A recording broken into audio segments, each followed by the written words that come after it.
5000 का whole square into A epsilon not by D का whole square.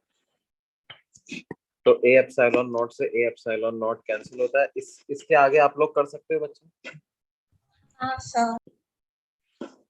फिर उसके बाद अगला जो क्वेश्चन आप लोगों ने पूछा हुआ है वो है क्वेश्चन नंबर B3। तो क्वेश्चन नंबर B3 क्या है बच्चों? ये एक 10 वोल्ट की बैटरी है।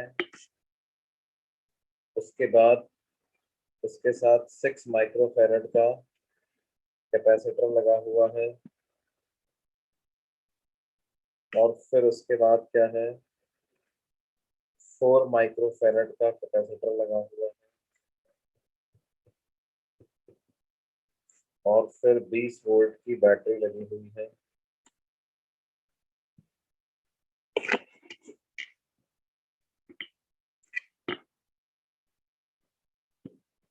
फिर उसके बाद 30 वोल्ट की एक और बैटरी लगी हुई है।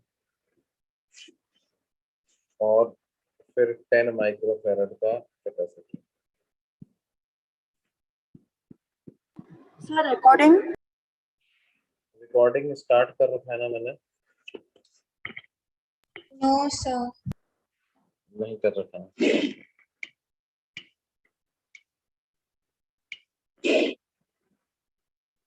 Recording in progress.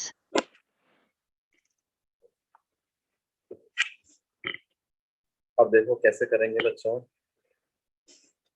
ये 10 वोल्ट है, 20 वोल्ट ऐसा।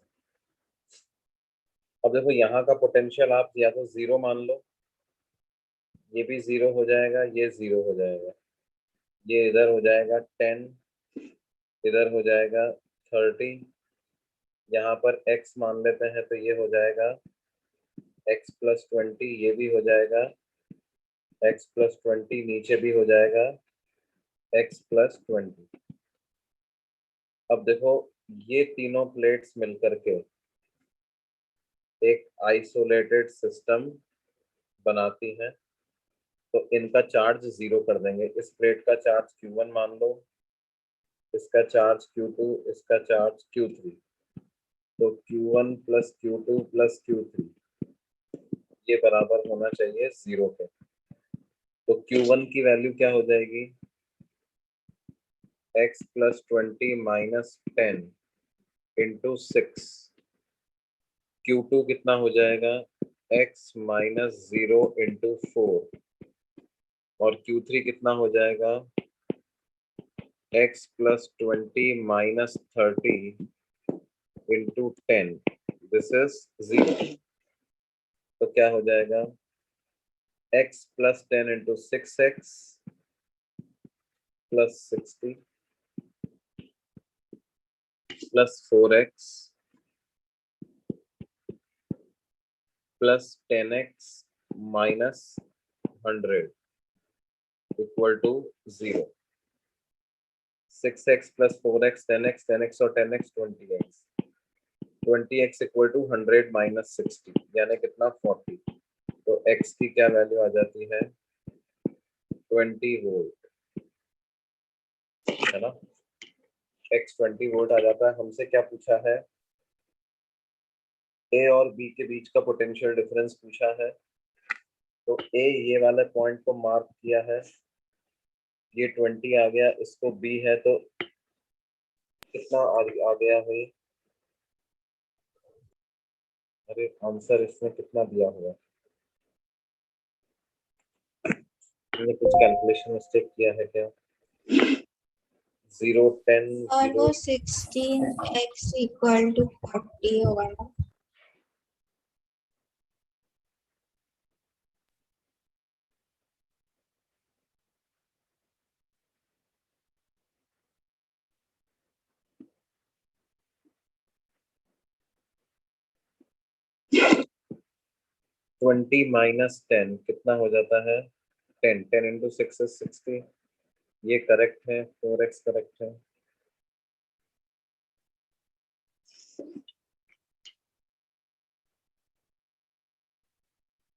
ठीक तो है।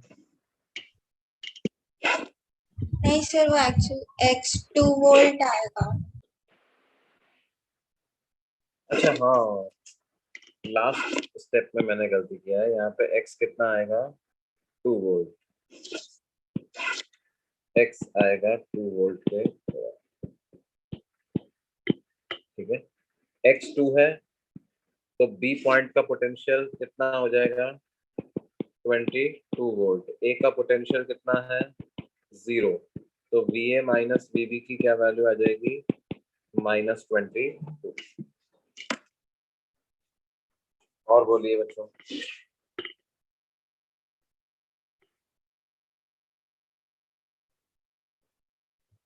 सर आपको E6 और E7 भी बोला था। C B3 के बाद कौन सा बेटे? सर E6 और E7 भी बोला था आपको मैंने। पहले ये एक बच्चे ने C4 और C6 बता देता हूँ मैं, है ना। C4 में क्या दिया हुआ है 60-30 और 60-30 के, एक कैपेसिटेंस है 60 माइक्रोफेरेड, एक कैपेसिटेंस है 30 माइक्रोफेरेड, एक कैपेसिटेंस है 40 माइक्रोफेरेड और एक कैपेसिटेंस है कितना 20 माइक्रोफेरेड।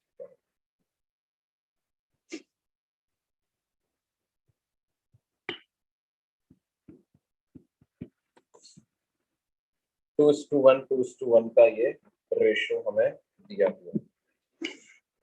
अब देखो क्या बच्चों, ये वो बैलेंस बीट स्टोन ब्रिज के जैसा ही हो गया है। Yes sir.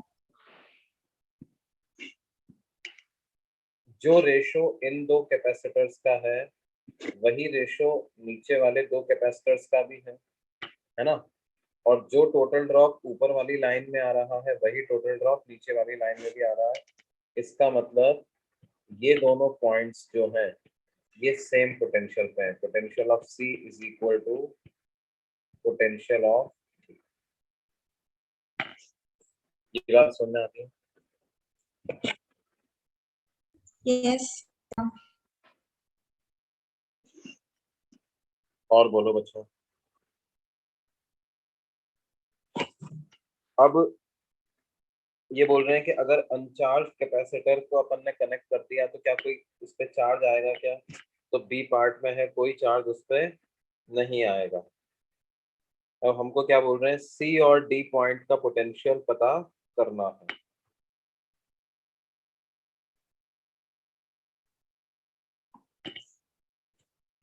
तो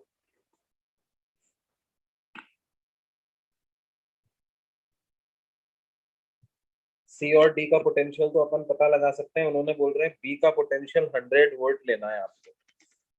बी का पोटेंशियल 100 वोल्ट लेना है। देखो बी का 100 है, ये 200 वोल्ट है, तो 100 + 200 इसका पोटेंशियल 300 वोल्ट आ जाएगा कि नहीं आ जाएगा?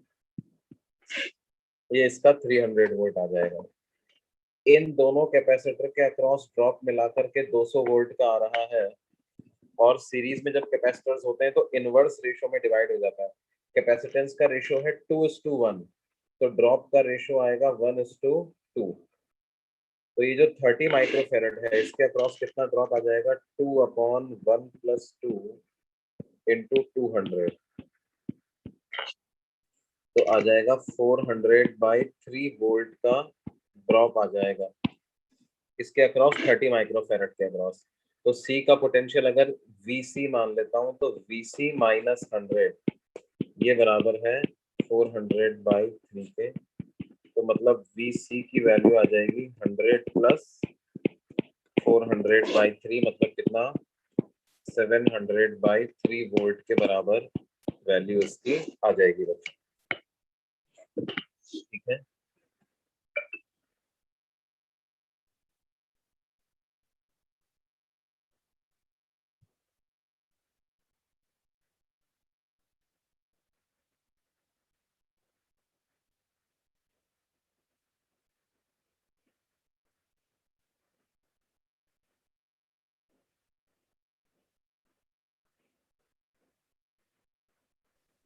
सर एक मिनट पेज ऊपर ले लो।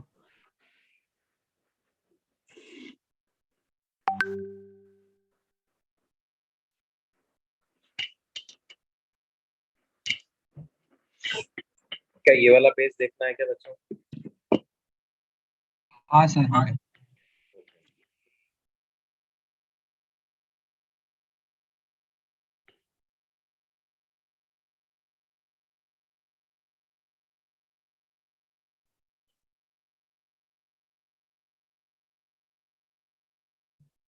अच्छा, और बोलिए भाई, और क्या डाउट है? C6 भी था इसमें से, है ना? C6 देखो, C6 में क्या दिया हुआ है बच्चों? ये एक 2C कैपेसिटेंस का कैपेसिटर है, यहाँ एक C कैपेसिटेंस का कैपेसिटर लगा हुआ है, और इधर भी एक 2C कैपेसिटेंस का कैपेसिटर लगा हुआ, और यहाँ पर क्या है, एक EMF की बैटरी लगी। अब देखो बेटे, इस स्टेट में जबकि ये स्विच ओपन है, तब तो क्या है, ये पूरा का पूरा सर्किट सीरीज में है, तीनों कैपेसिटर सीरीज में है, तो 1/C इक्विवेलेंट की value 1/2C plus 1/2C plus 1/C के बराबर हो जाएगा। ये C6 नहीं है।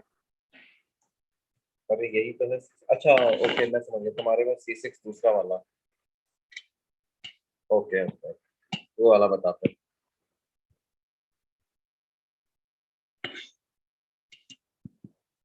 देखो ये वाला है, ये जो बड़ा सा सर्किट बना हुआ है वो है ना बेटा? Yes, sir. Yes. ये 2 ओम का रजिस्टर है, ये 4 ओम का रजिस्टर, और ये 6 ओम का रजिस्टर है, और 2 माइक्रोफैरड और 4 माइक्रोफैरड के दो कैपेसिटर।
देखो ये,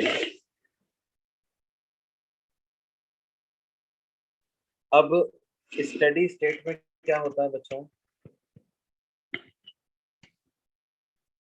इन स्टेडी स्टेट दोनों कैपेसिटर्स से करंट फ्लो नहीं करेगा। अगर दोनों कैपेसिटर से करंट फ्लो नहीं कर रहा है तो इस रेजिस्टर से भी करंट फ्लो नहीं करेगा। तो ये दोनों कैपेसिटर गए, ये वाला रेजिस्टर गया, तो आपका सर्किट स्टेडी स्टेट में पता है कैसा हो जाएगा? ये 2 ओम का रेजिस्टर, ये 4 ओम का रेजिस्टर, फिर 6 ओम का रेजिस्टर, 12 वोल्ट की बैटरी, फिर यहाँ से भी 6 ओम का रेजिस्टर और 12 वोल्ट की बैटरी,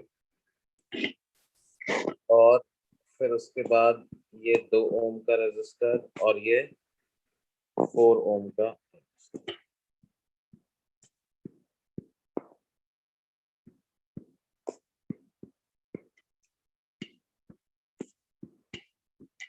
ये ऐसा होगा बस। ठीक है, ये बात समझ में आ रही है? यहाँ तक समझ में आया बेटे? Yes, sir. अब देखो, ये पूरी, इसको हम क्या मान सकते हैं, 2 आइडेंटिकल सेल्स की तरह मान सकते हैं जो कि पैरेलल में लगे हुए हैं। तो इक्विवेलेंट ईएमएफ तो 12 वोल्ट ही हो जाएगा इसका।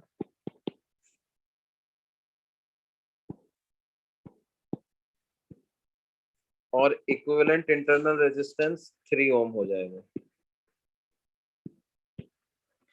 और ये 2 और 4 सीरीज में है, नीचे वाले 2 और 4 भी सीरीज में है। तो 6 और 6 ये दोनों मिलकर के क्या 3 ओम का रेजिस्टर बना सकते हैं? Yes, बोलिए sir. भाई। अब 12/6 करोगे तो करंट कितना फ्लो होगा?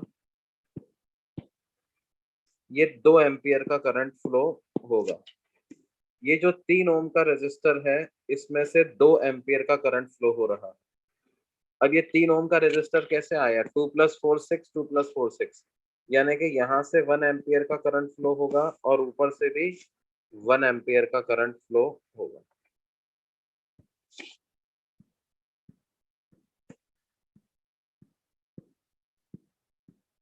होगा बेटे? Yes, sir. अब क्या है,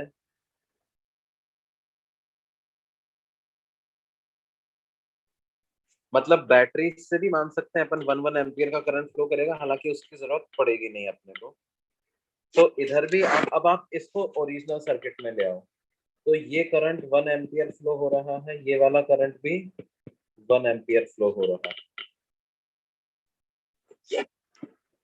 तो अब देखो, क्या मैं बोल सकता हूँ कि जो इस 2 ओम रेजिस्टर के अक्रॉस ड्रॉप आ रहा होगा, वही ड्रॉप 2 माइक्रोफेरेड के कैपेसिटर के अक्रॉस भी आ रहा है।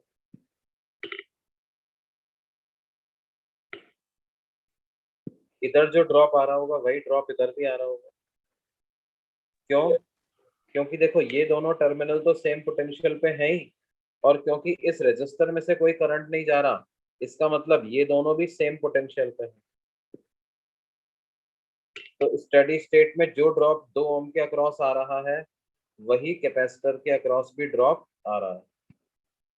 और 2 ओम के अक्रॉस कितना ड्रॉप आ रहा है? करंट इनटू रेजिस्टेंस, यानी 2 वोल्ट का ड्रॉप आ रहा है। इसके अक्रॉस 2 माइक्रोफेरेड के कैपेसिटर के अक्रॉस।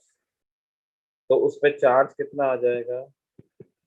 2 × 2 यानी 4 माइक्रोकूलम का चार्ज आ जाएगा। ये बात समझ में आती है? Yes, sir.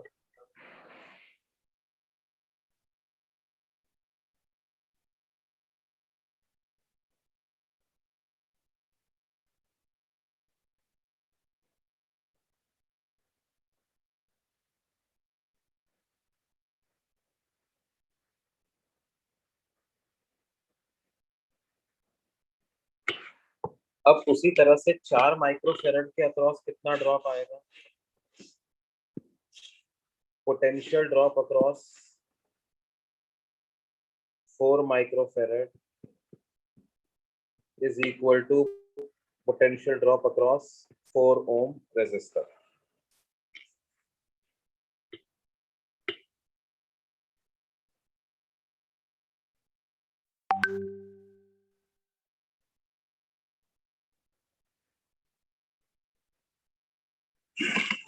अब 4 ओम रेजिस्टर में कितना ड्रॉप आ रहा है? करंट तो उसमें भी 1 एम्पियर फ्लो कर रहा है। 1 एम्पियर इंटू 4 ओम मतलब 4 वोल्ट का ड्रॉप आ रहा है। तो ये 4 माइक्रोफेरेड के कैपेसिटर पे चार्ज कितना आ जाएगा बच्चों? CV। तो 4 माइक्रोफेरेड इंटू 4 वोल्ट, यानी कितना आ जाएगा? 16 माइक्रोकूलम के बराबर का चार्ज उस पे आ जाएगा।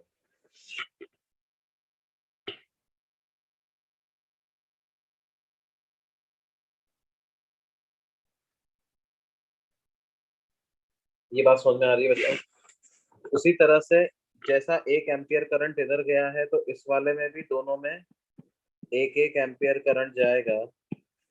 तो इस 2 ओम के अक्रॉस ड्रॉप आ रहा है 2 वोल्ट का, तो इस कैपेसिटर के अक्रॉस भी ड्रॉप आ जाएगा 2 वोल्ट का। तो चार्ज ऑन 6 माइक्रोफेरेड कैपेसिटर आ जाएगा कितना?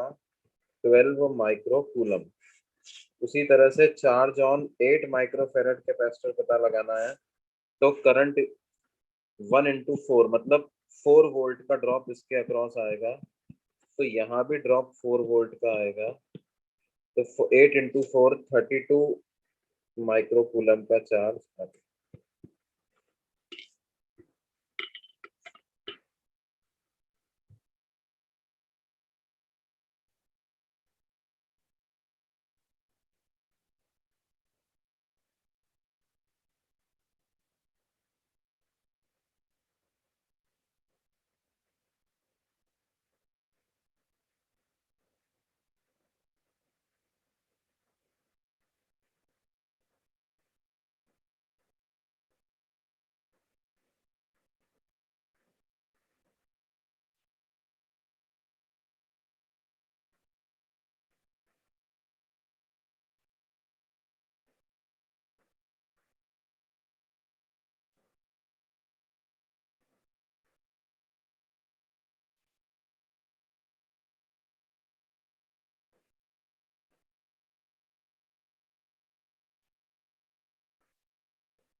ये बात समझ में आ रही है बच्चों? Yes, sir. अच्छा, इसके बाद अगला डाउट क्या है?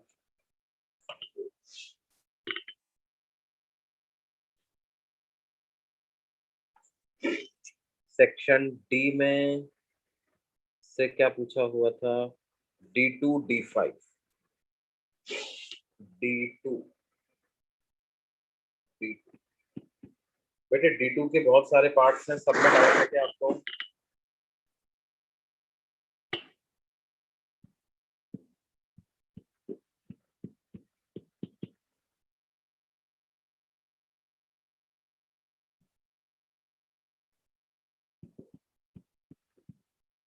हाँ बच्चों जल्दी बोलो भाई।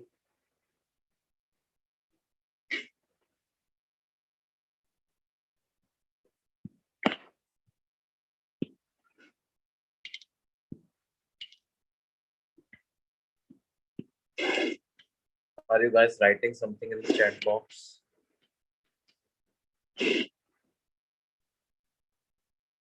बस सेकंड पार्ट में डाउट है। ओके, तो देखो क्या है सेकंड पार्ट, मतलब time constant for the circuit. Time, अरे टाइम कांस्टेंट में क्या डाउट हुआ? टाइम कांस्टेंट तो आर सी के बराबर होगा ना बेटे। R is 10 raised to the power 7 ohm, C is 1 microfarad यानी 1 into 10 raised power minus 6 farad।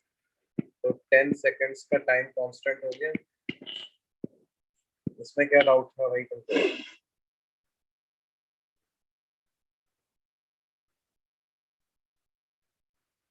अच्छा, उसके नीचे वाला, sorry sorry, okay. Second part, इसमें क्या बोल रहे हैं? If after completely charging the capacitor the cell is shorted by 0 resistance at t equal to 0, find the charge on capacitor at t equal to 50 second. अच्छा अच्छा, तो बेटे देखो क्या है, फुल्ली चार्ज कैपेसिटर है तो उस पे चार्ज कितना आ जाएगा? 2 माइक्रोकूलम का चार्ज उस पे रहा होगा शुरू में, 2 माइक्रोकूलम माइनस 2 माइक्रोकूलम। अब हमने क्या किया, बैटरी को शॉर्ट कर दिया, मतलब ऐसा प्लेन वायर लगा दिया। तो एक तरीके से ये हमारा सर्किट अब सिंपली इतना ही बचा है।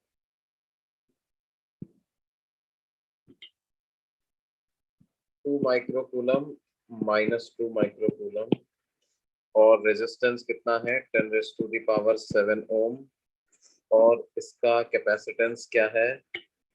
1 माइक्रोफैरड का कैपेसिटेंस।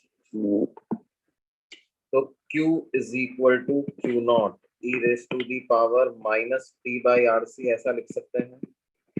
ये डिस्चार्जिंग ऑफ द सर्किट जैसा हो जाएगा बेटे, है ना, डिस्चार्जिंग ऑफ द सर्किट जैसा ये हो जाएगा। तो इनिशियल चार्ज है 2 microcoulomb into E raise to the power minus T, वो बोल रहे हैं 50 सेकेंड्स पे, और टाइम कांस्टेंट तो हमने 10 सेकंड डिटरमाइन किया था, तो e की पावर -5 आ जाएगा। e की पावर -5 की वैल्यू आएगी 6.73 इंटू 10 की पावर -3, तो 2 माइक्रोकूलम इंटू 6.73 इंटू 10 की पावर -3, तो ये आ जाएगा 2 इंटू 10 की पावर -6 इंटू 6.73 इंटू 10 की पावर -3। तो ये इससे मल्टीप्लाई होगा तो कितना होगा, 2 3 जा 6, 2 7 जा 14, तो 4 इंटू 10 की पावर -9, ऐसा आ गया, है ना। या इसको आप 1.35 इंटू 10 की पावर -8 कूलम ऐसा भी लिख सकते हैं। और बोलिए बच्चों, D2 और कौन सा डाउट था, D2 D4 D2 and D5 देखो बच्चों, D5 में क्या डाउट है,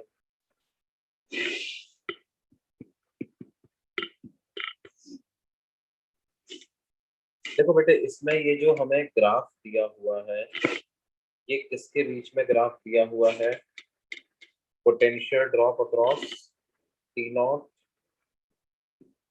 अगला टाइम बनाया है 2T नॉट, उसके बाद वाला टाइम बनाया है 3T नॉट, उसके बाद वाला टाइम बनाया है 5T नॉट, और ये जो है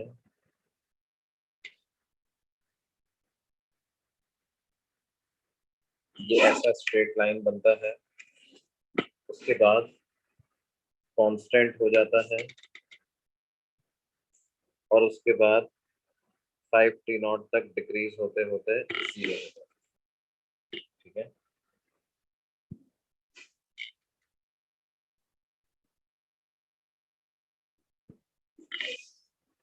ये V वर्सेस T का ग्राफ ऐसा,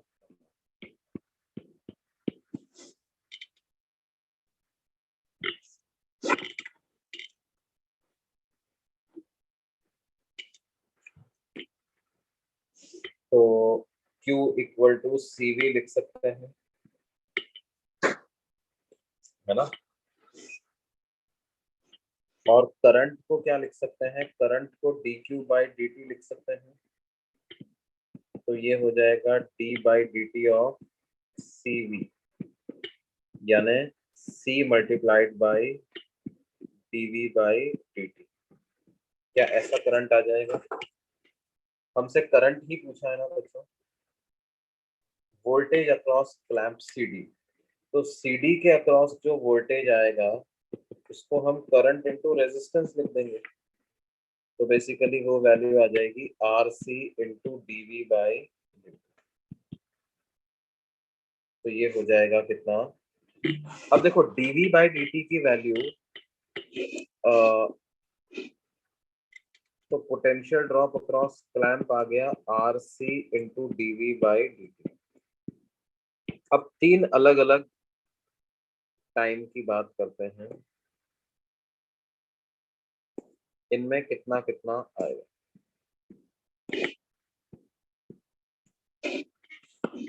तो ये वाला जो पोर्शन है इसमें dV बाई dt कितना आ जाएगा, V not by T not,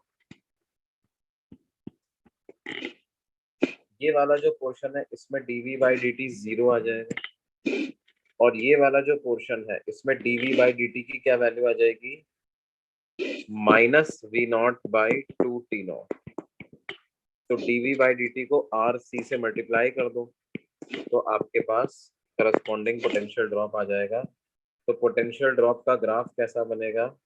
पहले ऐसा, फिर 0 और फिर उसके बाद नेगेटिव में ऐसा।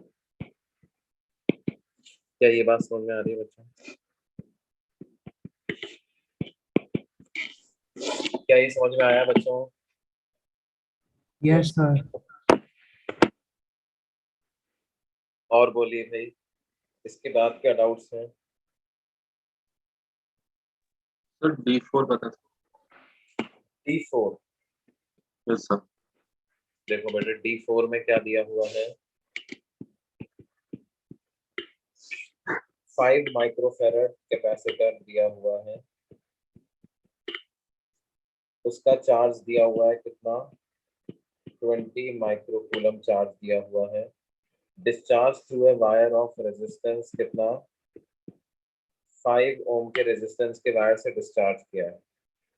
Heat dissipated in the wire between 25 to 50 microsecond from T1 equal to 25 microseconds to T2 equal to कितना?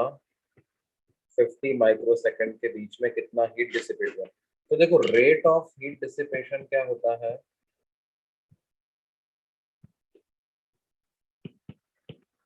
पर यूनिट टाइम कितना हीट डिसिपेट होता है बेटे? क्या उसको I²R ऐसा लिख सकते हैं? Yes sir. यस। और I क्या होता है बच्चों? I होता है initial potential drop divided by R into E raise to the power minus T by RC, इसका होल स्क्वायर इंटू R। और इनिशियल पोटेंशियल ड्रॉप कैसे लिखते हैं? Q बाई C से, तो initial charge by RC into E raise to the power minus T by RC का whole square into R। तो ये आ जाएगा Q0 square by RC square into E raise to the power minus 2T by RC। ये power dissipated है। तो heat produce कितना होगा? Integration of P dt, यानी integration of Q0 square by RC square into E raise to the power minus 2T by RC dt from T1 to T2। तो Q0 square by RC square और इसको -2/RC से divide कर देंगे, तो ये आएगा -RC बाई 2 और E raise to the power -2T2/RC minus E raise to the power -2T1/RC। ये ऐसा आ जाएगा। R से R, C से C कैंसिल होता है, तो ये आपके पास क्या आ जाएगा?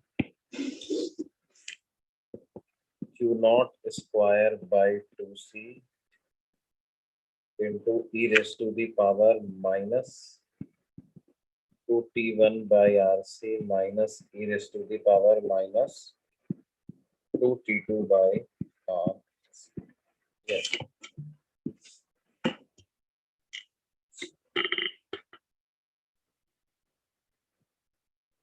सर इसको इनिशियल माइनस फाइनल एनर्जी से भी कर सकते हैं ना?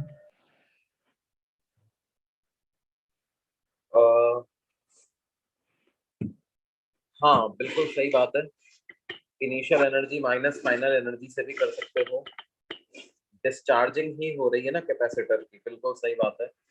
कैपेसिटर की डिस्चार्जिंग हो रही है तो initial energy minus final energy, तो इनिशियल एनर्जी हो जाएगी Q initial square by 2C, final energy हो जाएगा Q final square by 2C। 1/2C बाहर आ गया। Q इनिशियल को क्या लिखेंगे? Q0 E raise to the power -2T1/RC minus Q not square E raise to the power -2 T2 by R, तो उससे भी आता है, बिल्कुल सही बात।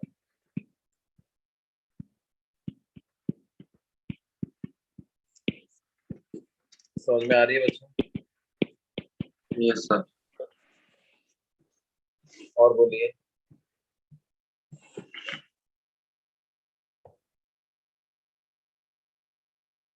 Sir, E9. Sir, E6. E6 was E6 E6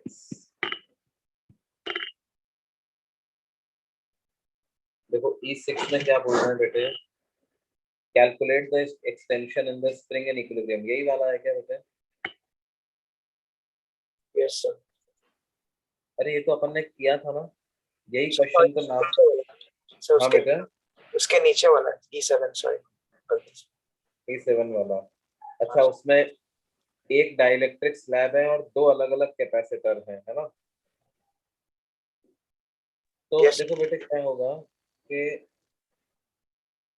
दोनों स्लैब, दोनों कैपेसिटर्स का अलग अलग फोर्स लिख दो आप। जैसे इधर है K1 और इधर है K2, तो लेफ्ट वाला कैपेसिटर लेफ्ट में पुल कर रहा होगा F1 फोर्स से, राइट वाला कैपेसिटर राइट में पुल कर रहा होगा F2 फोर्स से। F1 कितना हो जाएगा?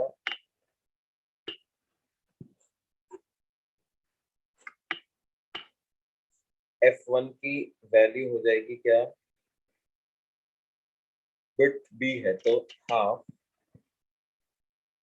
K1 -1 into L1 epsilon not by B into E1 square, और F2 हो जाएगा half K2 -1 into L2 epsilon not by B into E2 square. अब हमसे क्या पूछ रहे हैं? एक्सटेंशन पूछ रहे हैं। तो ये मान के चल रहे हैं कि नेट फोर्स राइट में ही लग रहा है, तो इस वाले फोर्स में से ये वाला फोर्स सब्ट्रैक्ट कर दो, तो half epsilon not by B common आ गया,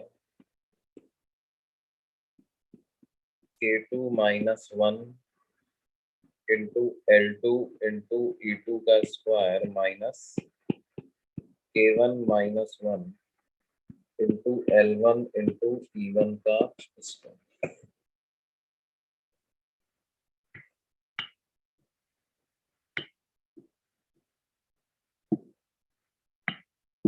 ये बात समझ में आती है? Yes, sir. सॉरी, ये थोड़ी इसमें गड़बड़ है। डेनोमिनेटर में तो D ही आएगा, सेपरेशन बिटवीन प्लेट्स तो क्या दिया हुआ है? D ही दिया हुआ है ना? लेकिन यहाँ पर क्या आएगा? ब्रेड दोनों की विड्थ जो है वो B दी हुई है, तो L1 यहाँ पर B ही आ जाएगा एक्चुअली, यहाँ पर आ जाएगा B, इधर भी आ जाएगा कितना? तो ये B epsilon not by D, ये कॉमन आ जाएगा।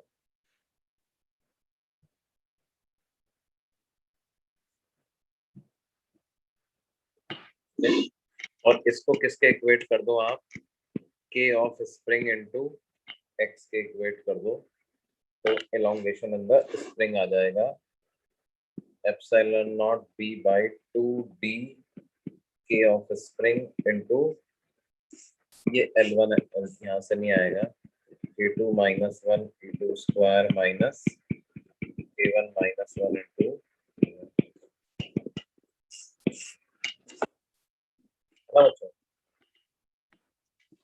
देखो हम जनरली क्या करते हैं, स्क्वायर प्लेट्स मान लेते हैं, ठीक है?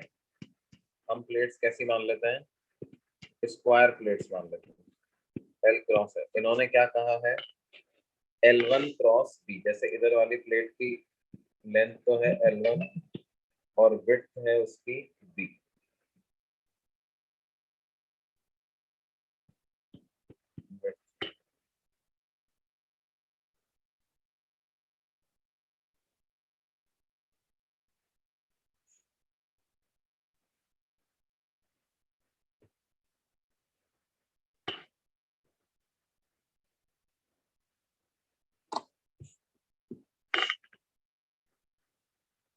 और बोलिए नहीं और क्या sir E8. E8 Yes, sir.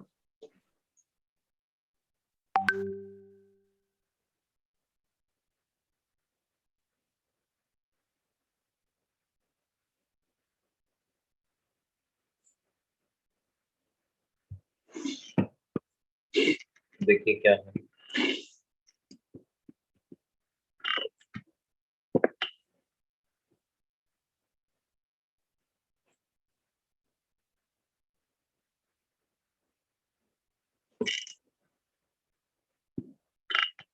The plates of parallel plate capacitor have plate area A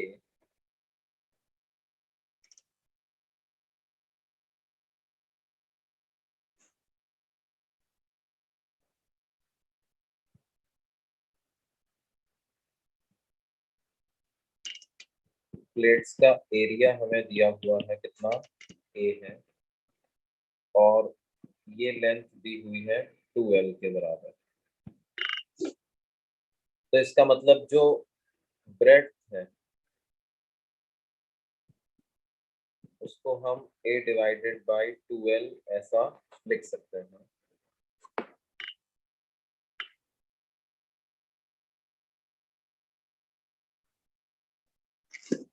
और इनको बैटरी से कनेक्ट करके हमने रखा हुआ है और एक डाइलेक्ट्रिक स्लैब को इस तरह से आप रिलीज करते हैं। डाइलेक्ट्रिक स्लैब की भी लेंथ जो है वो कितनी है 2L के बराबर। डाइलेक्ट्रिक स्लैब की भी लेंथ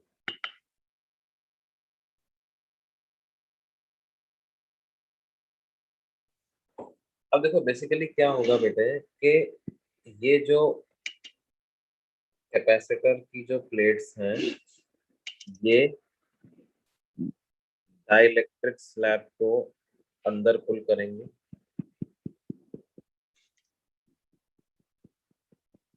करेंगे या नहीं? Yes, sir.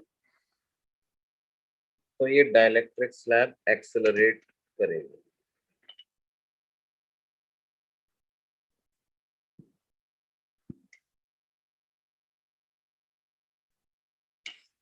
और एक समय ऐसा आएगा जब ये पूरी तरह से इन प्लेट्स के बीच में आ जाएगी।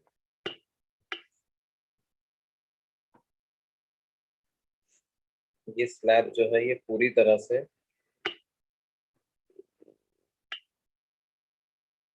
प्लेट्स के बीच में आ जाएगी।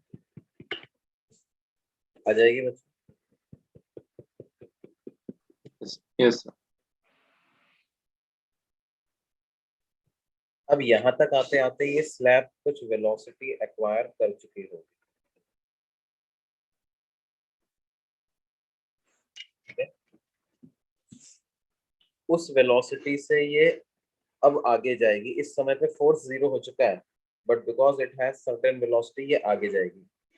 जैसे ही प्लेट आगे निकलेगी बच्चों क्या होगा,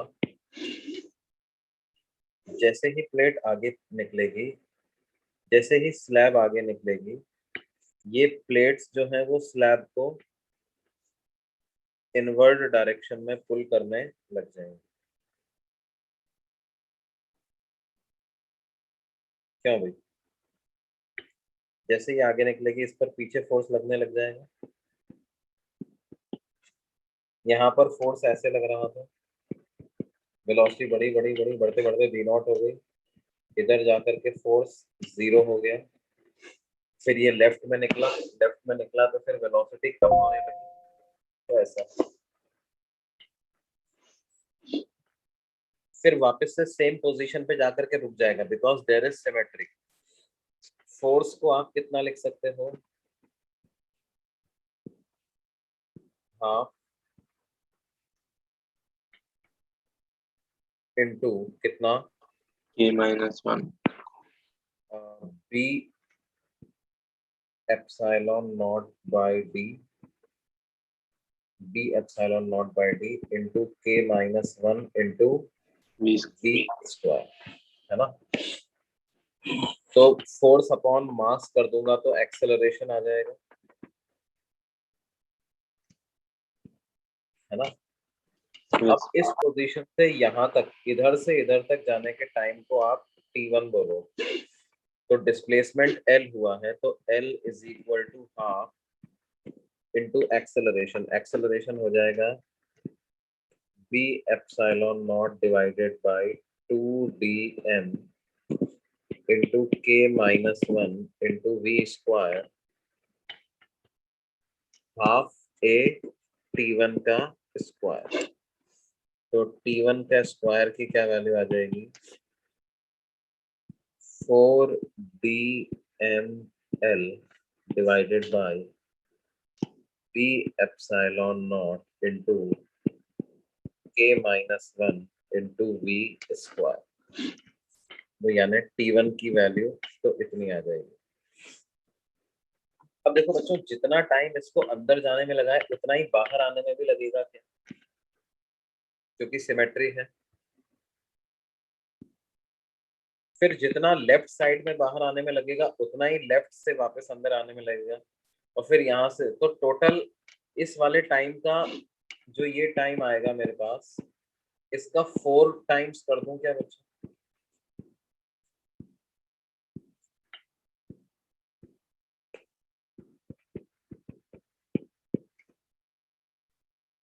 क्यों भाई, yes sir, 4 टाइम्स करना पड़ेगा ना हमें, क्योंकि क्या है,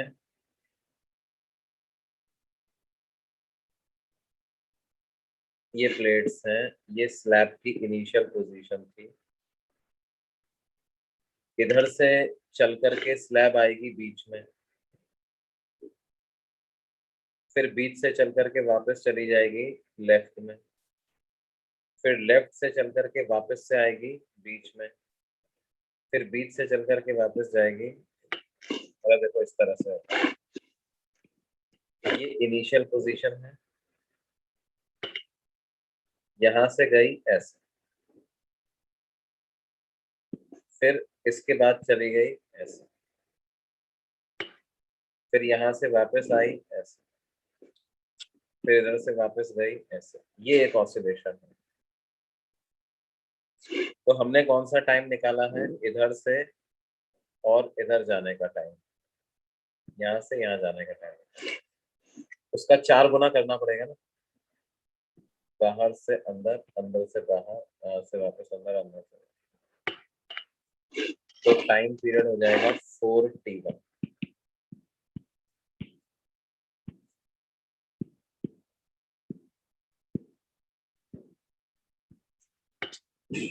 अच्छा, b को क्या लिख देंगे बच्चों, b को वही a/12 जैसा अपन ने यहाँ पे लिखाया था, b को क्या लिख देंगे, a/12।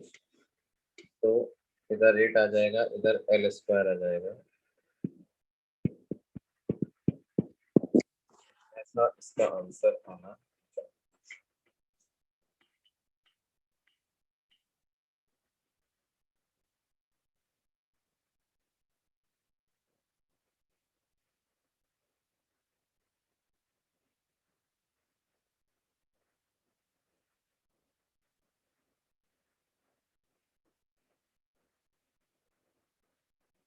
अच्छा, ये 4 सर है। सर जब हम एरिया लेते हैं वो कौन सा एरिया होता है, कैपेसिटी? ये वाला एरिया होता है बेटा। ये प्लेट्स ऐसी होती है ना,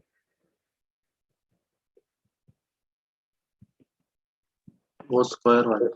ये वाला एरिया होता ओके। है।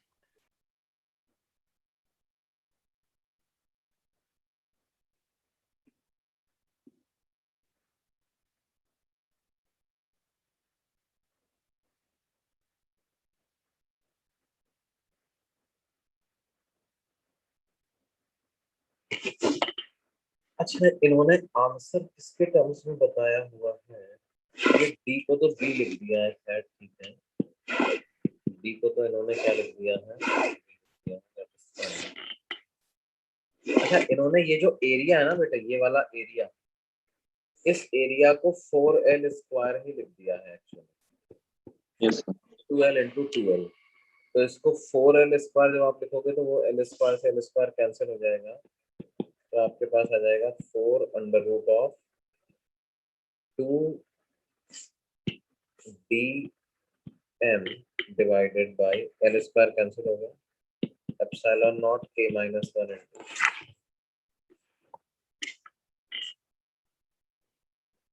ठीक है भाई, यस सर। और बोलिए।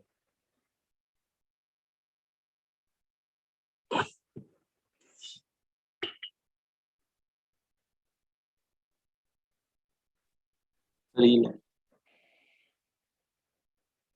Sir, part 20.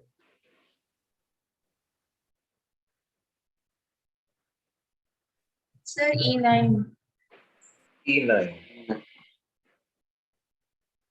देखो बेटे क्या है,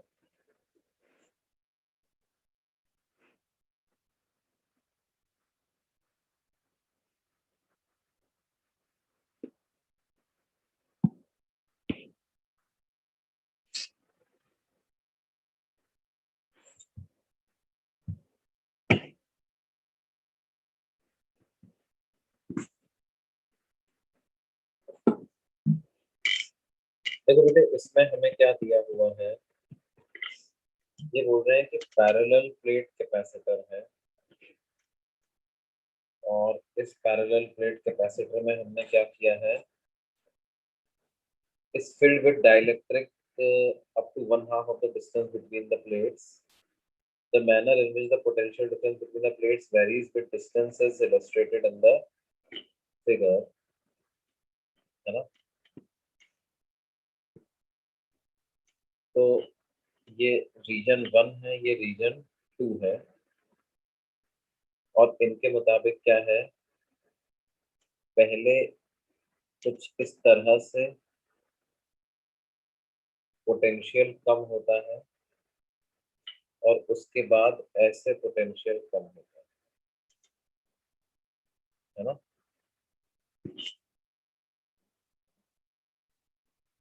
ये प्लेट ए है, ये प्लेट बी।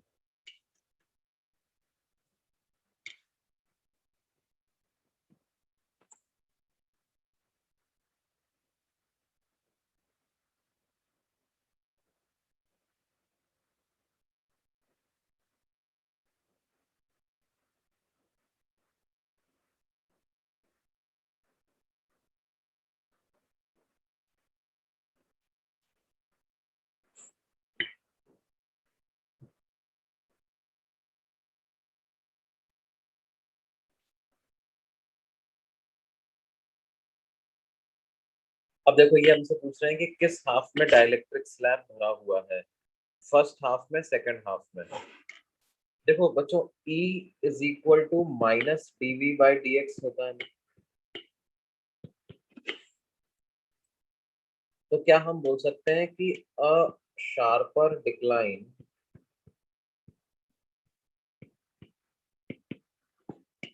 इन पोटेंशियल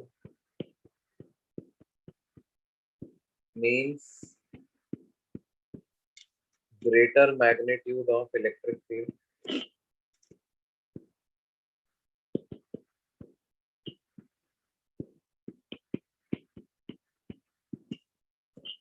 क्या ऐसा बोल सकते हैं बच्चों?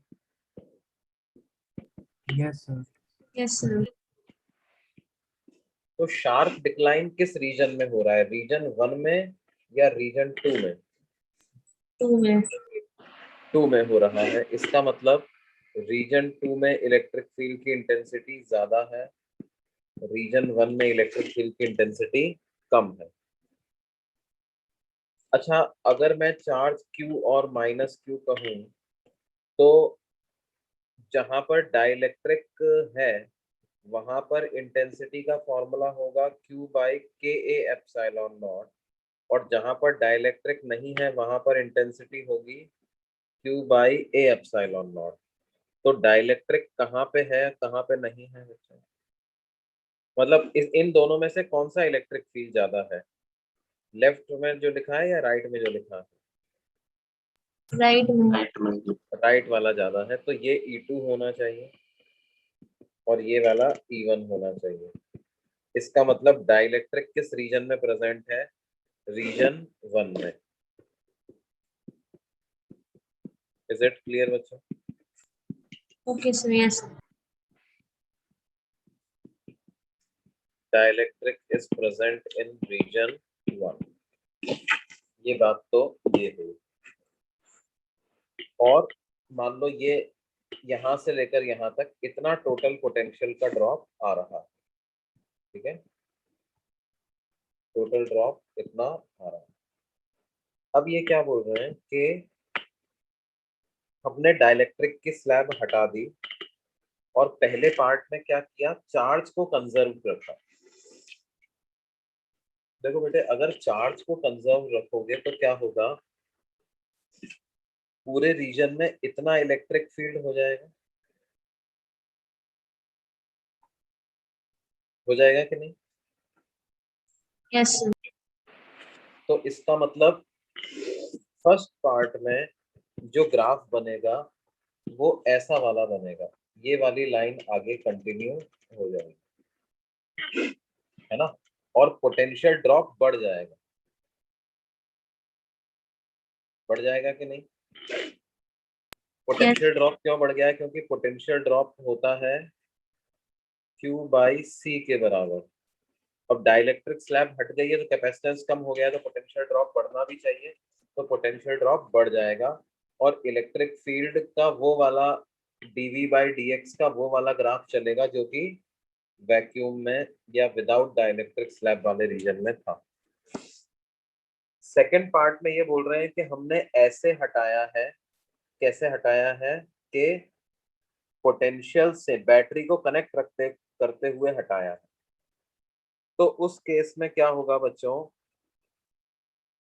उस केस में चार्ज ही चेंज हो जाएगा, क्योंकि बैटरी चार्ज कम करेगी। अब इक्वल टू CV के हिसाब से चार्ज कम करेगी, तो चार्ज कम हो जाएगा।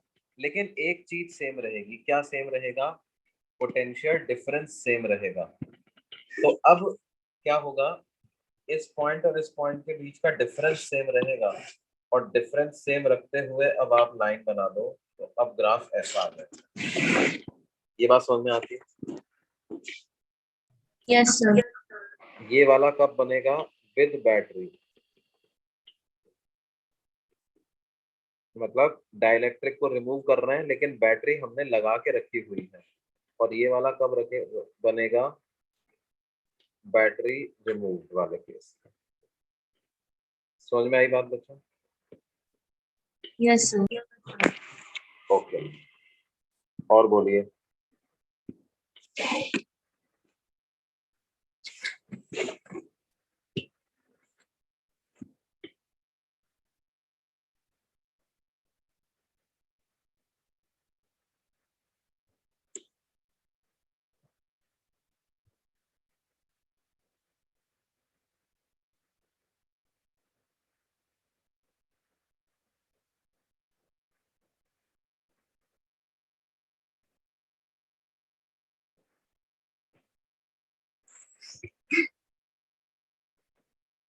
और क्या डाउट है बच्चों? सर पार्ट 2 में हाँ बोलिए, पार्ट 2 में क्या डाउट है? Sir B3 A3 B3 sir.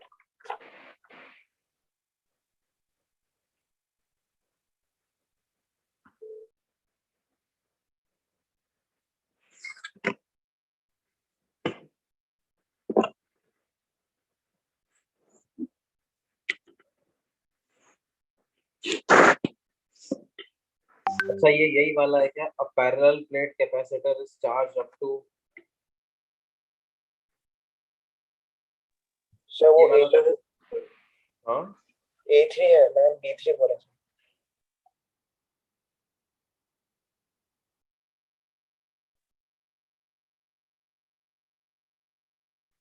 Effective capacitance of the system ये।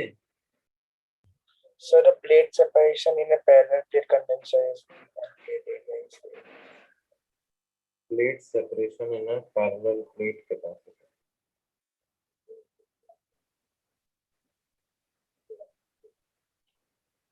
ऑफ सेपरेशन में B3 है वो। B3 E3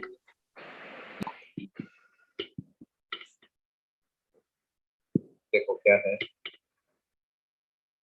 plate separation and parallel plate condenser is D, plate area is A, it is charged to V volt and battery is disconnected and further increasing the plate separation to 2D. भाई देखो क्या है, पहले इनके बीच का separation कितना था, D था, और इसको V वोल्ट तक हमने चार्ज किया था, तो इन दोनों के पास कितना चार्ज आ जाएगा, CV माइनस CV चार्ज आ जाएगा। C है A epsilon not by D into V, इस पे आ जाएगा minus A epsilon not by D into V, इतना इतना चार्ज दोनों प्लेट्स पे आ जाएगा। अब क्या है, प्लेट सेपरेशन अपने को 2D करना है। देखो बैटरी तो डिस्कनेक्ट कर दी तो चार्ज तो सेम रहेगा, है ना। कैपेसिटेंस, अब कैपेसिटेंस हो जाएगा A epsilon not by 2D, यानी कैपेसिटेंस बढ़ गया है, और चार्ज सेम रहे तो Q square by sorry capacitance कम हो गया है ना। एनर्जी स्टोर होती है Q square by 2C, charge same रहा, कैपेसिटेंस कम हो गया, मतलब पोटेंशियल एनर्जी बढ़ानी है आपको, तो वर्क डन को final potential energy minus initial potential energy से कर सकते हैं। फाइनल पोटेंशियल एनर्जी हो जाएगी Q स्क्वायर, चार्ज तो वही रहेगा, Q square by 2C final, C final को लिख देंगे A epsilon not by 2D, और इसको लिख देंगे Q square by 2C initial, उसको लिख देंगे A epsilon not by D। तो क्या है, ये 2 से 2 कैंसिल हो जाता है, तो हमारे पास आ गया D divided by A epsilon not into Q square minus Q square by 2, तो ये आ गया है Q square D by 2A epsilon not, और Q की वैल्यू लिख देता हूँ ये वाली A epsilon not B by D, तो D by 2A epsilon not, ये हो जाएगा A एप्सिलॉन, तो A square epsilon not V square by D square, D से D कैंसिल हो गया, A एप्सिलॉन नॉट से A एप्सिलॉन नॉट कैंसिल हो गया, तो ये आ जाएगा A epsilon not V square by 2D, इतना वर्क करना पड़ेगा। ये बात समझ में आती है बच्चों? Yes yes. और बोलिए। सो बैटरी को डिस्कनेक्ट करके सेपरेट किया और कनेक्ट करके सेपरेट किया, डिफरेंस क्या है? डिफरेंस ये है कि डिस्कनेक्ट करके जब सेपरेट करोगे तो चार्ज कांस्टेंट रहेगा, जो मैंने फाइनल चार्ज है और इनिशियल चार्ज है, देखो दोनों की वैल्यू सेम रख दी है ना। लेकिन अगर बैटरी से कनेक्ट करके आप सेपरेट करोगे तो क्या होगा, जैसे जैसे कैपेसिटेंस कम होता जाएगा, बैटरी का काम है पोटेंशियल को कांस्टेंट रखना, है ना, और पोटेंशियल होता है Q बाई C के बराबर, तो कैपेसिटेंस कम होगा तो बैटरी चार्ज भी कम कर लेगी, यानी चार्ज ले लेगी कैपेसिटर की प्लेट से, तो चार्ज लगातार चेंज होता जाएगा, है ना। यस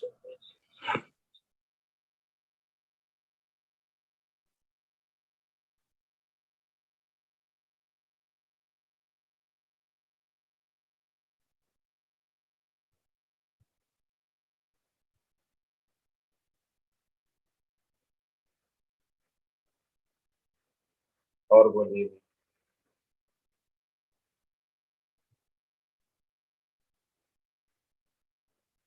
सर B2 कौन सा बेटा? B2 E2 B2 B2 A2 sir B2 B2, देखो क्या है,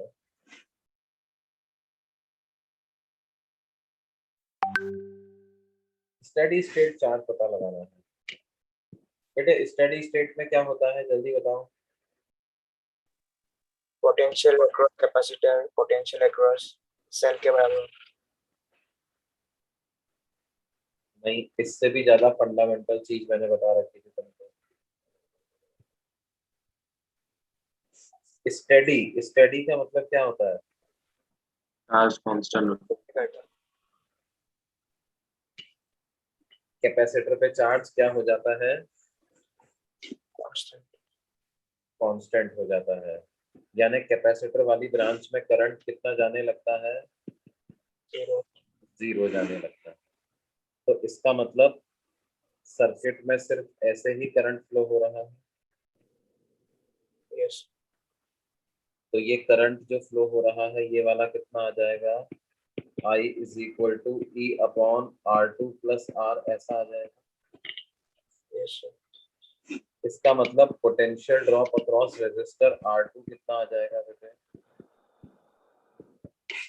ये हो जाएगा I इंटू R2 यानी E into R2 upon R2 plus R। ये पोटेंशियल ड्रॉप अक्रॉस रेजिस्टर इतना आ जाएगा। अब ध्यान दो, इस पॉइंट और इस पॉइंट के बीच का पोटेंशियल ड्रॉप मिल गया। जो ये टोटल ड्रॉप है वही टोटल ड्रॉप इधर और इधर भी है क्या? मतलब इसको x बोलो तो ये भी x है, इसको y बोलो तो ये भी y है। अच्छा, स्टेडी स्टेट में जब कैपेसिटर में से करंट नहीं जा रहा तो इस R1 में से भी करंट नहीं जा रहा है, तो R1 के अक्रॉस भी कोई ड्रॉप नहीं आ रहा, तो यहाँ भी पोटेंशियल y ही होगा। बोलिए। हाँ सर। इसका मतलब जो ड्रॉप इस R2 के अक्रॉस आ रहा है x और y, वही ड्रॉप कैपेसिटर के अक्रॉस भी आ रहा है। हाँ सर। तो potential drop across capacitor is equal to potential drop across R2। तो वो हो गया E R2 upon R2 plus R। यानी charge on capacitor C into V ऐसा लिख सकता हूँ। तो वो आ जाएगा CE R2 upon R2 plus. और बोलिए बच्चों।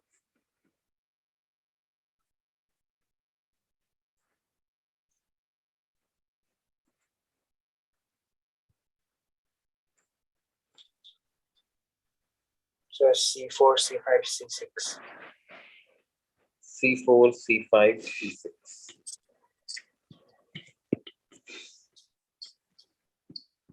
देखो C4 में क्या है बच्चों, ये जो सबसे आखिरी वाले तीन माइक्रोफेरेड के कैपेसिटर्स हैं ये सीरीज में है। तो 3 माइक्रोफेरेड 3 माइक्रोफेरेड 3 माइक्रोफेरेड, इनको हटा करके आप कितना लगा सकते हो? इनको हटा करके 1 माइक्रोफेरेड लगा सकते हो। सर ये C4 नहीं है। तो कौन सा है C4? तुम्हारे में क्या है C4? Equivalent capacitance between terminals X and Y in the figure shown. Okay okay okay okay, ठीक है ठीक है, ये वाला है। तो इसमें क्या करो आप, देखो सबसे अंदर वाले से स्टार्ट करो। 100 पिकोफेरेड और 100 पिकोफेरेड, क्या ये दोनों पैरेलल में नजर आ रहे हैं आपको? Yes sir. ये दोनों पैरेलल में हैं। तो इन दोनों को हटा करके 200 लगा सकते हो। हाँ सर। फिर 200 और 200 पिकोफेरेड ये आपस में सीरीज में आ जाएंगे। Yes sir. तो देखो मैं तुम्हें पूरा डायग्राम बना के बताता हूँ। एक कैपेसिटर, दूसरा कैपेसिटर, तीसरा कैपेसिटर, ठीक है। फिर एक और कैपेसिटर, फिर इधर एक और कैपेसिटर, और फिर ऊपर एक और कैपेसिटर।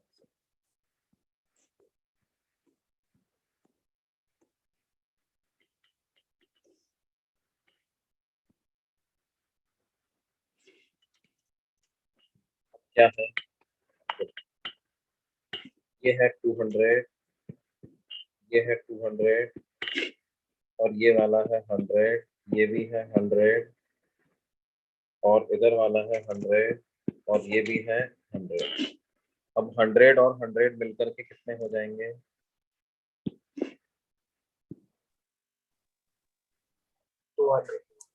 200। फिर ये वाला 200 और ये वाला 200 मिलकर के फिर से ये कितने हो जाएगा? 100। फिर ये वाला 100 और ये वाला 100 मिलकर के कितना हो जाएगा? 200 200। 200 और ये वाला 200 मिलकर के फिर कितना हो जाएगा?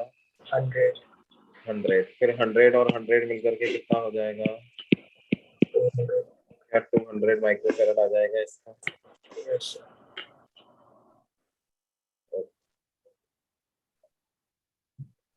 फिर अगला कौन सा है, वो मिनिमम वाला है क्या? हाँ सर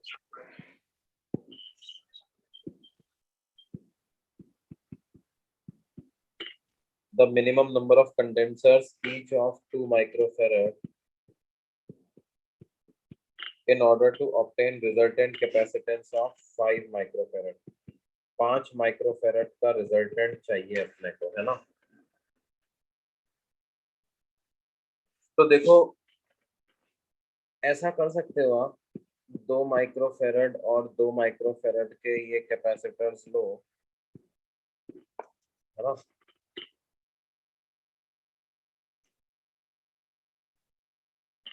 और एक ऐसा ले लो,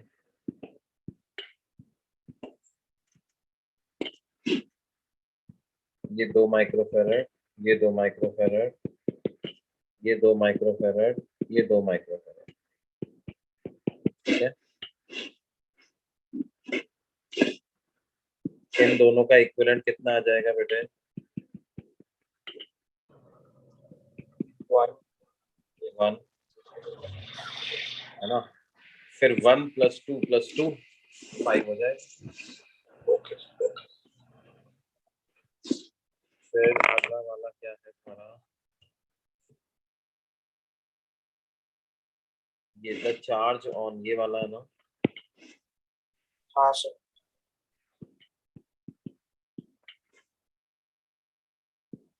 ये 3 माइक्रोफैरड का कैपेसिटर है,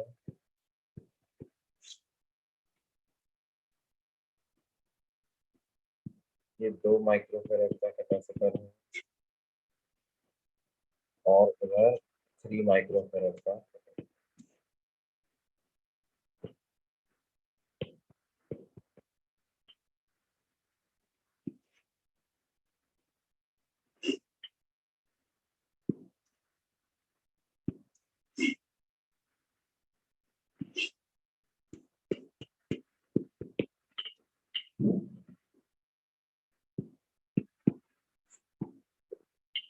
किस पे चार्ज पूछ रहे हैं? 2 माइक्रोफैरड वाले पे चार्ज पूछ रहे हैं बच्चों, है ना? अब देखो क्या है, ये 8 वोल्ट का जो ड्रॉप है वो यहाँ 8 वोल्ट आ जाएगा, पूरा मिला के इस पूरे में मिला करके 8 वोल्ट का ड्रॉप आ जाएगा। हाँ सर अब देखो ये 3 है और इन दोनों का कॉम्बिनेशन कितना है? 5 का, है ना? कैपेसिटेंस का रेशो है 3:5, तो पोटेंशियल ड्रॉप का रेशो 5:3 आ जाएगा और टोटल 8 वोल्ट आना है, तो इसके अक्रॉस 5 वोल्ट आ जाएगा और इधर 3 वोल्ट आ जाएगा। अब 3 वोल्ट आएगा तो 3 माइक्रोफैरड के अक्रॉस भी 3 वोल्ट और 2 माइक्रोफैरड के अक्रॉस भी 3 वोल्ट, तो 3 × 2 6 माइक्रोकूलम का चार्ज आ जाएगा। यस आ जाएगा बच्चों? हाँ सर 6 माइक्रोकूलम का चार्ज। और बोलो। सर अपने चैट्स खोल के नहीं देखे होते अभी हम क्या क्या बेटे? चैट्स खोल के नहीं देखे सर डाउट्स के मैं समझा नहीं। सर बच्चों ने चैट्स में भेजा होगा ना अच्छा doubts। अच्छा अच्छा, चैट्स पे भेजा हुआ है क्या question?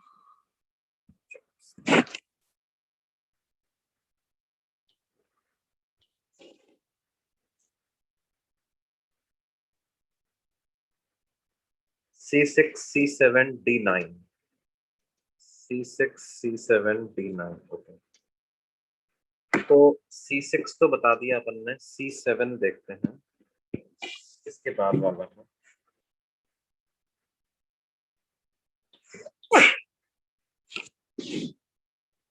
Two parallel plate condenser of capacity 20 microfarad and 30 microfarad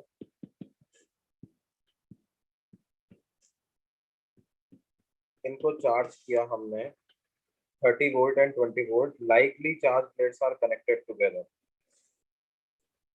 इसको 30 वोल्ट पे किया तो इस 30 वोल्ट किया तो 600 माइक्रोकूलम आ जाएगा, इस पे -600 माइक्रोकूलम आ जाएगा। और इधर वाले को 20 वोल्ट पे किया तो इस पे भी 600 माइक्रोकूलम आ जाएगा, इस पर -600 माइक्रोकूलम आ जाएगा। अब क्या करते हैं, इसको अपन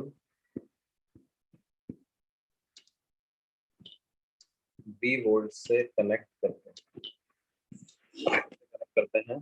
मान लो फाइनल पोटेंशियल V हो जाता है, तो इस पे आ जाएगा 20V, इस पे आ जाएगा कितना 30V। तो 20V plus 30V equal to 600 plus 600 यानी 1200। तो 50V की वैल्यू आ जाएगी 1200। तो ये कैंसिल, V की वैल्यू कितने आई 24 वोल्ट V की वैल्यू आई। ठीक है, V की वैल्यू आई है कितना 24, यही पूछा है इसमें। ठीक है बच्चों, और क्या है,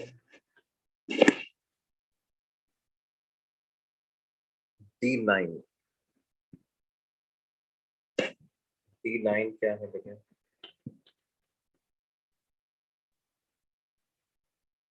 D9 तो है नहीं, D9 कौन सा है बेटे? क्वेश्चन जरा पढ़ना तो तुम। D9 ना, D9 in the circuit shown below the switch is closed at T equal to 0। Olympiad का क्वेश्चन है D9, ओलंपियड लिखा है। In the circuit shown below the switch is closed at T equal to 0। अच्छा वो exercise two part करने के लिए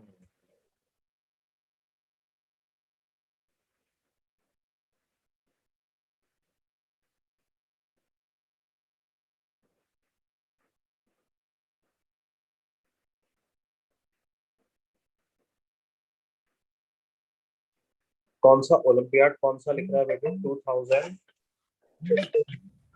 अच्छा, इस मेरे को फोटो भेजा है किसी ने। ओके ओके, ये रहा। In the circuit shown in below switch is closed at T equal to 0, कितने टाइम के लिए किया?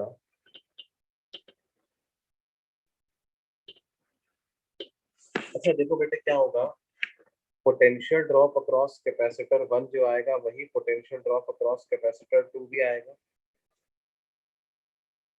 है ना। तो चार्ज ऑन, इसको V मान लेते हैं हम। तो चार्ज ऑन C1 को हम C1V लिख सकते हैं, और चार्ज ऑन C2 को C2V लिख सकते हैं, राइट।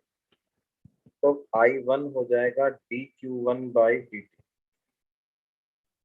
है ना।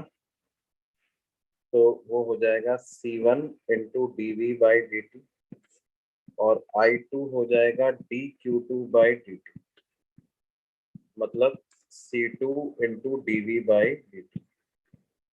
तो ये जो करंट का रेशो है I1/I2, क्या ये C1/C2 के बराबर आ जाएगा, है ना। और I1 प्लस I2 तो I के बराबर है। इसका मतलब I1 की क्या वैल्यू आएगी, C1 upon C1 plus C2 into I, और I2 आ जाएगा C2 upon C1 plus C2 into I। अब आपको क्या करना है, I1 पता लगाना है, तो ये आंसर हो जाएगा। क्यों बेटे, सी आंसर हो जाएगा।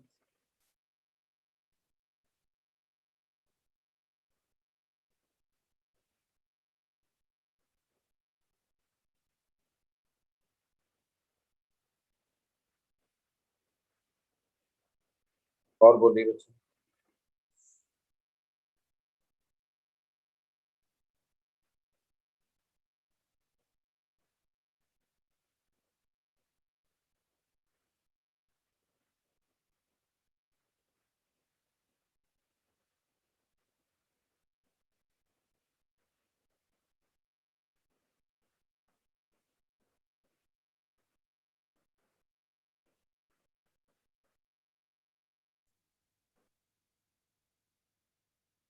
So 5 नहीं हुआ, 5 नहीं हो सकता।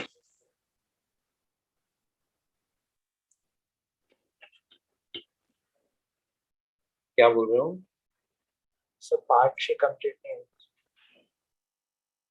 ओके ओके, ठीक है बच्चों। तो बाकी जो है फिर अपन अगली क्लास में मिलते हैं। अगली क्लास में हम लोग अभी इसको कंप्लीट कर लो, अगली क्लास में तो हम अब मैग्नेटिक इफेक्ट्स ऑफ करंट ही पढ़ेंगे, है ना। तब तक आप कर लो, फिर अगली क्लास में इसको डिस्कशन कर लेंगे, ठीक है। Yes, sir. ओके सर कल यूनिट टेस्ट में क्या आ रहा है? Capacitance, okay sir. ठीक है।